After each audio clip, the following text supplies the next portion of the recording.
CG take YouTube channel में आप सभी का स्वागत है। मैं आप लोगों के लिए लेकर आई हूँ पंचायती राज का टॉप एमसीक्यू। ये सारे ऐसे क्वेश्चंस हैं जो बार बार CG PSC, CG Vyapam, railway group D में रिपीट हुए हैं। तो ये सभी क्वेश्चन बहुत इंपॉर्टेंट है। तो चलिए हम स्टार्ट करते हैं। हमारा पहला क्वेश्चन, पंचायती राज निम्न में से किसका विषय है? ऑप्शन नंबर ए समवर्ती सूची का, ऑप्शन नंबर बी केंद्रीय सूची का, ऑप्शन नंबर सी राज्य सूची का, या फिर ऑप्शन नंबर डी विशेष अधिकार सूची का। तो जो हमारी थ्योरी क्लास है उसमें हमने पढ़ा है ये राज्य सूची का विषय है। तो इसका राइट आंसर है ऑप्शन नंबर सी। अब हमारा नेक्स्ट सेकंड नंबर का क्वेश्चन है, पंचायती राज व्यवस्था की सबसे बुनियादी इकाई है। Option number A gram panchayat, option number B gram sabha, option number C जनपद पंचायत, या फिर ऑप्शन नंबर डी जिला पंचायत। तो इसका राइट आंसर है ऑप्शन नंबर बी ग्राम सभा। अब हमारे नेक्स्ट थर्ड नंबर का क्वेश्चन है, भारतीय संविधान के किस संशोधन अधिनियम द्वारा पंचायती राज व्यवस्था को संवैधानिक दर्जा दिया गया था? ऑप्शन नंबर ए 71वां, ऑप्शन नंबर बी 72वां, ऑप्शन नंबर सी 73वां, या फिर ऑप्शन नंबर डी 74वां। तो इसका राइट आंसर है 73वां संविधान संशोधन, जो किसमें आया था 1992 में, और लागू कब हुआ था 1993 में। अब हमारा नेक्स्ट फोर्थ नंबर का क्वेश्चन है, त्रिस्तरीय पंचायती राज तंत्र में शामिल है। Option number A gram panchayat समिति, जिला परिषद, ऑप्शन नंबर बी ग्राम सभा, अंचल पंचायत, पंचायत समिति, ऑप्शन नंबर सी जनपद पंचायत, तालुका पंचायत, अंचल पंचायत, ऑप्शन नंबर डी ग्राम पंचायत, ब्लॉक अथवा पंचायत समिति, जिला परिषद। तो इसका राइट आंसर होगा ऑप्शन नंबर डी। अब हमारा नेक्स्ट फिफ्थ नंबर का क्वेश्चन है, भारतीय संविधान का कौन सा अनुच्छेद राज्य सरकार को ग्राम पंचायत के गठन का निर्देश देते हैं?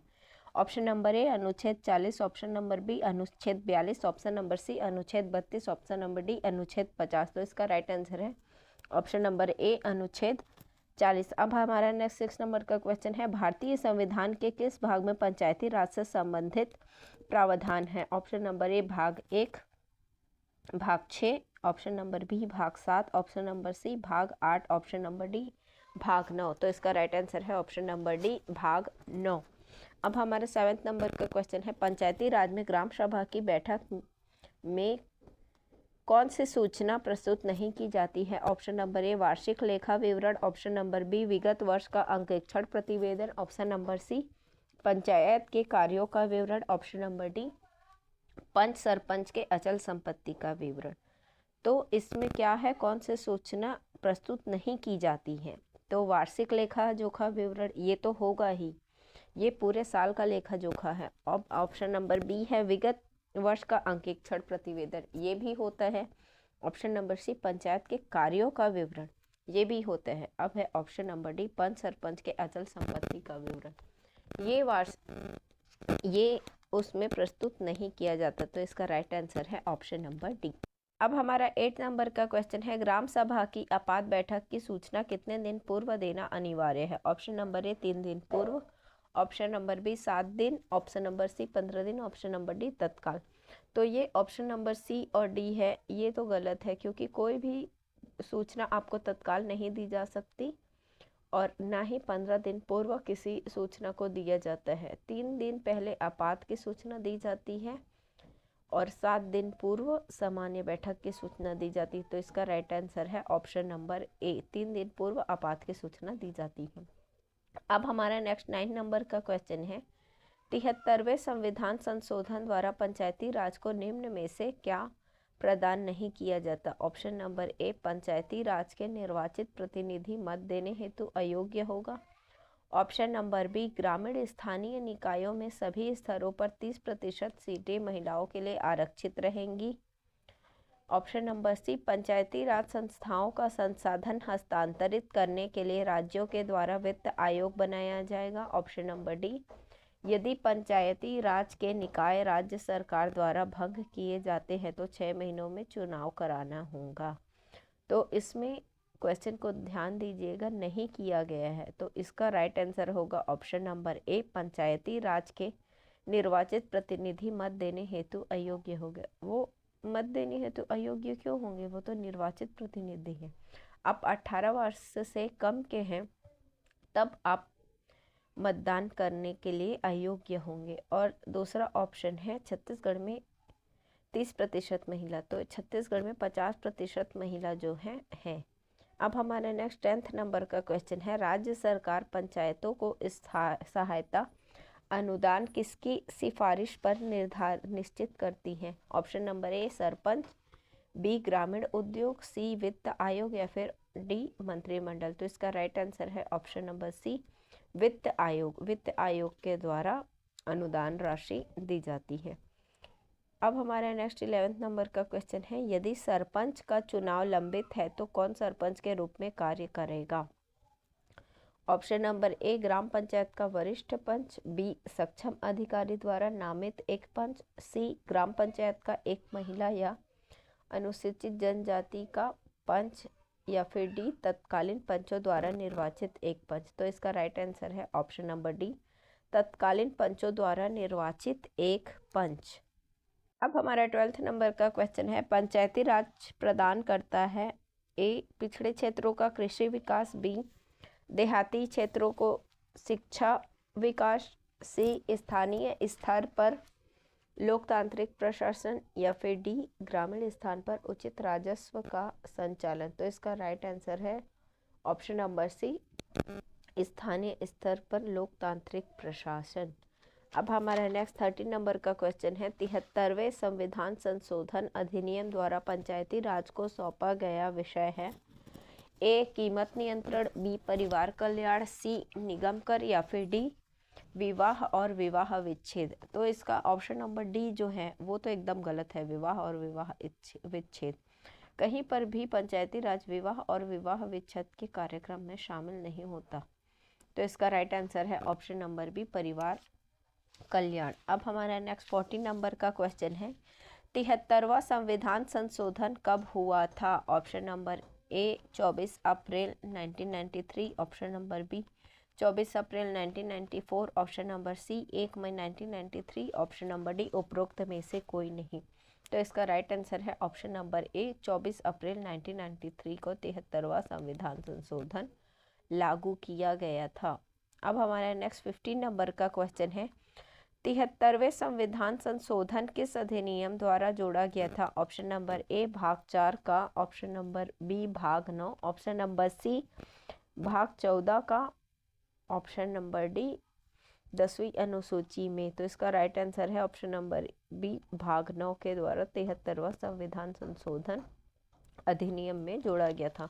अब हमारा नेक्स्ट 16 नंबर का क्वेश्चन है, यदि ग्राम पंचायत की ग्राम सभाओं के मध्य मतभेद हो तो उस विषय पर निर्णय कौन करेगा? Option number A sarpanch, option number B ग्राम पंचायत, ऑप्शन नंबर सी जनपद पंचायत या फिर ऑप्शन नंबर डी ग्राम सभाओं का सम्मेलन।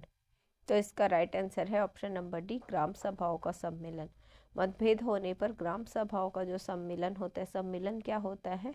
एक छोटी बैठक, तो वहीं करेंगे। अब हमारे नेक्स्ट 70 नंबर का क्वेश्चन है, संविधान की 12वीं अनुसूची किससे संबंधित है? ऑप्शन नंबर ए दल बदल, ऑप्शन नंबर बी नगर पालिकाओं से, ऑप्शन नंबर सी पंचायती राज से या फिर ऑप्शन नंबर डी केंद्र राज्य बंटवारा से। तो इसका राइट आंसर है नगर पालिकाओं से।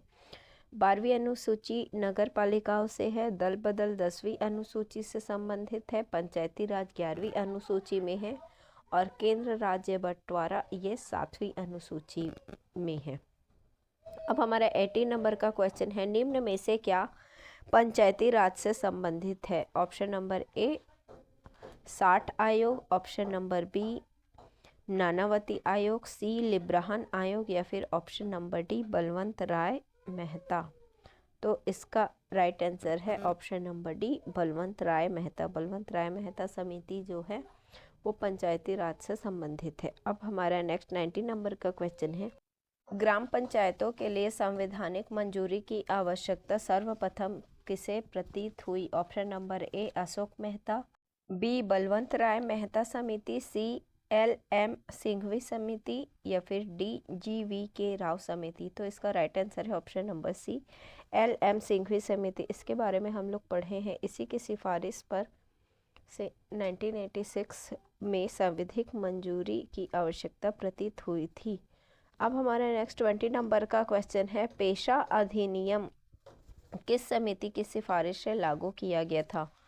ए नरसिंहन समिति, बी रंगराजन समिति, सी भूरिया समिति या फिर डी अशोक मेहता समिति। तो इसका राइट आंसर है ऑप्शन नंबर सी, भूरिया समिति 1995 में ही पेशा अधिनियम की सिफारिश पर लागू किया गया था। अब हमारा 21 नंबर का क्वेश्चन है, पंचायती राज से क्या लाभ है? ऑप्शन नंबर ए जन सहभागिता, बी ग्रामीण विकास में मदद, सी लोगों में राजनीतिक चेतना या डी उपरोक्त सभी। तो इसका राइट आंसर होगा उपरोक्त सभी। चाहे जन सहभागिता हो, ग्रामीण विकास में मदद हो या फिर राजनीतिक चेतना हो, ये सभी पंचायती राज से होने वाले लाभ है। अब हमारा नेक्स्ट 22 नंबर का क्वेश्चन है, पंचायती राज प्रणाली पहले किन दो राज्यों से लागू की गई थी? Option number A Andhra Pradesh और Rajasthan, option number B Assam और Bihar, option number C Punjab और Chandigarh, option number D Arunachal Pradesh और उत्तर प्रदेश। तो इसका राइट आंसर होगा आंध्र प्रदेश और राजस्थान। पहले राजस्थान में हुआ था नागौर जिले में, उसके बाद आंध्र प्रदेश में हुआ था। अब हमारा नेक्स्ट 23 नंबर का क्वेश्चन है, 4 स्तरीय पंचायती राज प्रणाली का सुझाव किसने दिया था?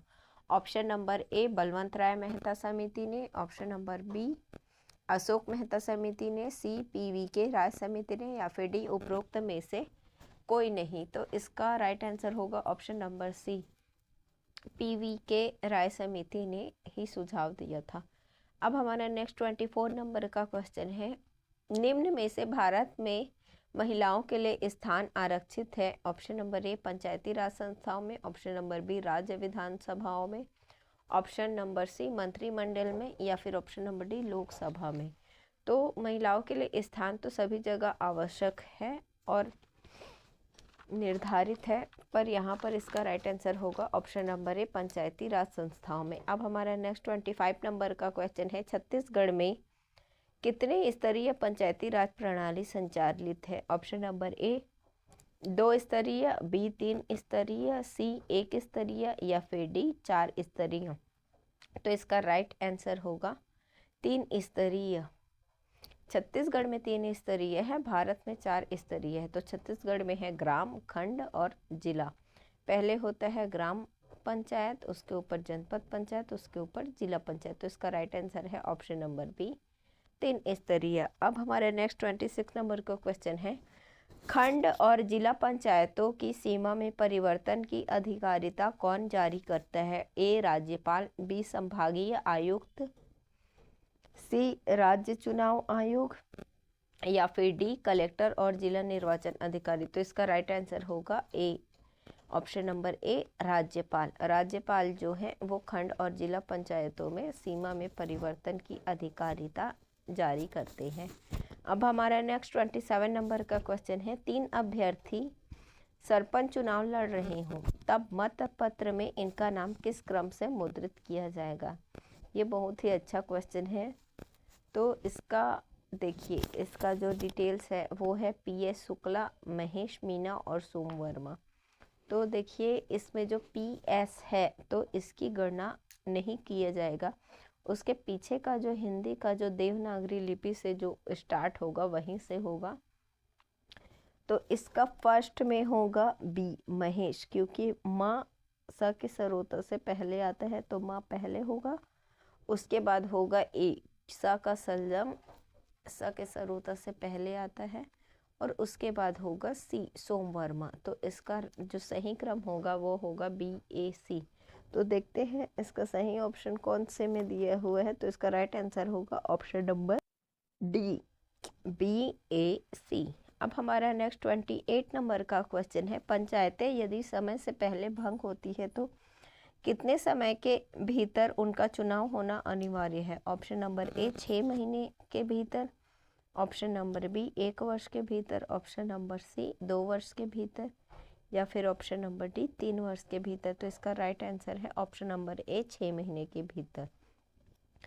अब हमारा नेक्स्ट 29 नंबर का क्वेश्चन है, छत्तीसगढ़ पंचायती राज अधिनियम 1993 के विषय में सही क्या है? ऑप्शन नंबर ए 14 अध्याय 135 धाराएं, बी 15 अध्याय 132 धाराएं 5 अनुसूचियां, सी 15 अध्याय 132 धाराएं 4 अनुसूचियां, डी 17 अध्याय 136 धाराएं 5 अनुसूचियां। तो इसका राइट आंसर होगा ऑप्शन नंबर सी 15 अध्याय 132 धाराएं और 4 अनुसूचियां। ये किसमें है? पंचायती राज अधिनियम के 1993 के विषय में। अब हमारा नेक्स्ट 30 नंबर का क्वेश्चन है, छत्तीसगढ़ पंचायती राज अधिनियम किस वर्ष से प्रभावी हुआ? तो इसका राइट आंसर होगा 2000।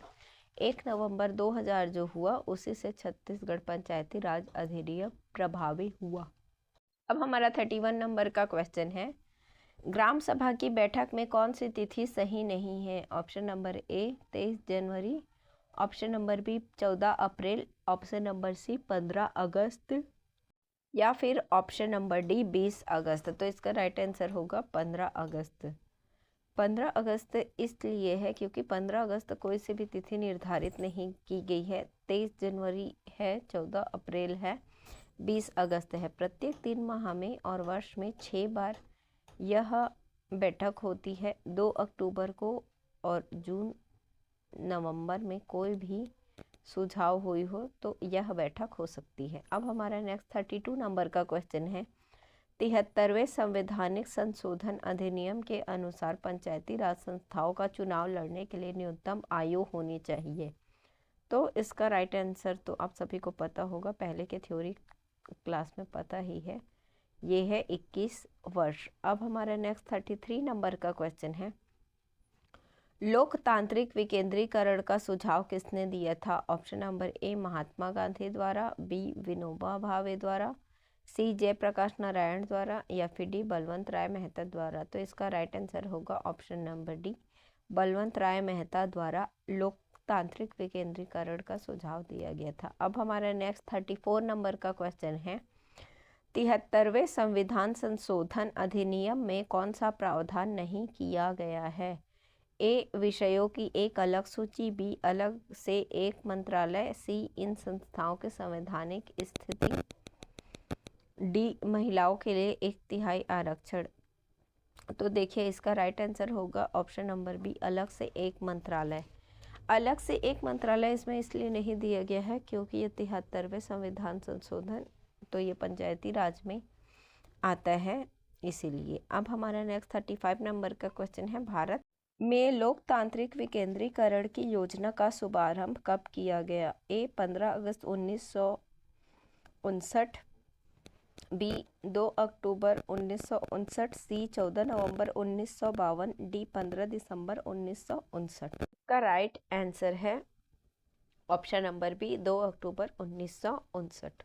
अब हमारा नेक्स्ट 36 नंबर का क्वेश्चन है, भारत में स्थानीय स्वशासन का पिता किसे कहा जाता है? तो इसका राइट आंसर होगा ऑप्शन नंबर बी रिपन को ही स्वशासन का पिता कहा जाता है। अब हमारा नेक्स्ट 37 नंबर का क्वेश्चन है, निम्न में से किस राज्य में पंचायत राज संस्थाएं नहीं है?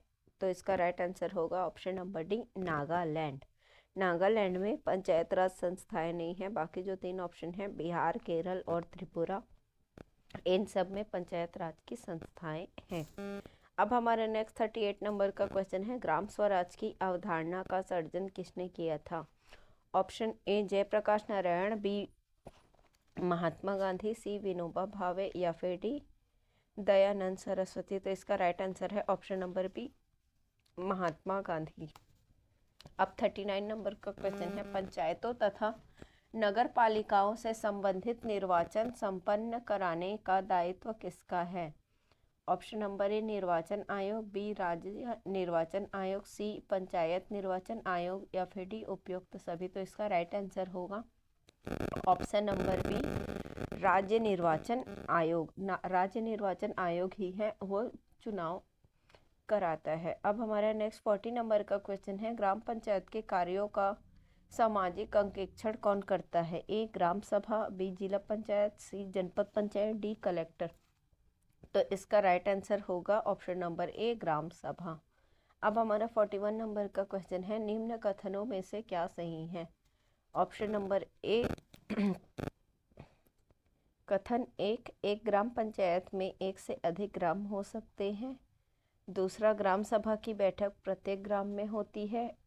3, ग्राम सभा की बैठक प्रत्येक ग्राम पंचायत मुख्यालय में होती है। 4, ग्राम पंचायत की बैठक प्रत्येक ग्राम में होती है। 5, ग्राम पंचायत की बैठक प्रत्येक ग्राम पंचायत मुख्यालय में होती है। तो जो पहला है, ग्राम पंचायत में एक से अधिक ग्राम हो सकते हैं, ये बिल्कुल सही है। अगर छोटे छोटे गांव हैं तो 2-3 गांवों को जोड़कर भी एक ग्राम पंचायत बनाया जाता है। दूसरा है, ग्राम सभा की बैठक प्रत्येक ग्राम में होती है, ये भी बिल्कुल सही है। अब हम तीसरा है, ग्राम सभा की बैठक प्रत्येक ग्राम पंचायत मुख्यालय में होती है, तो ये गलत है, मुख्यालय में बैठक नहीं होती है। चौथा है, ग्राम पंचायत की बैठक प्रत्येक ग्राम में होती है, तो जो ग्राम पंचायत की बैठक है वो प्रत्येक ग्राम पंचायत में नहीं हो सकती। और पांचवा है, ग्राम पंचायत की बैठक प्रत्येक ग्राम पंचायत मुख्यालय में होती है, तो ये सही है। ये ग्राम पंचायत की बैठक है, ये मुख्यालय में होगी। ग्राम सभा की बैठक ग्राम पंचायत मुख्यालय में नहीं हो सकती, तो इसका राइट आंसर होगा ऑप्शन नंबर डी। 1, 2 और 5 सही है और गलत क्या है, तीसरा और चौथा। अब हमारा नेक्स्ट 42 नंबर का क्वेश्चन है, ग्राम सभा के बैठक के संबंध में गण पूर्ति के विषय में सही है। ए, ग्राम सभा की कुल संख्या 1/10, ग्राम सभा की कुल संख्या 1/3, ग्राम सभा में उपस्थित संख्या में 1/3 महिला और 4 सरपंच और पंच गण पूर्ति के लिए जवाबदेह होंगे।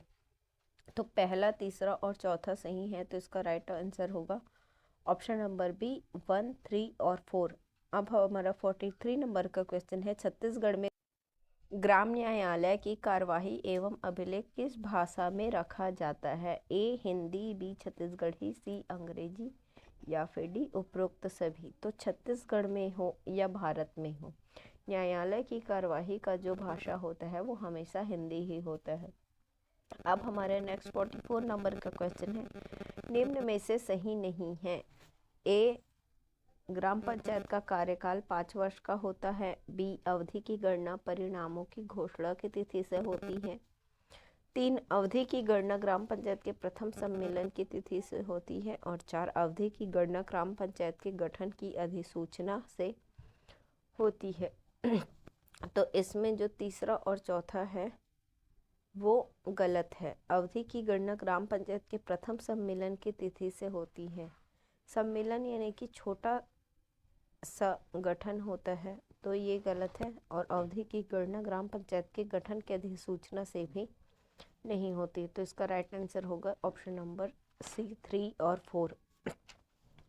नेक्स्ट 45 नंबर का क्वेश्चन है, संविधान का अनुच्छेद 243 ओ किससे संबंधित है।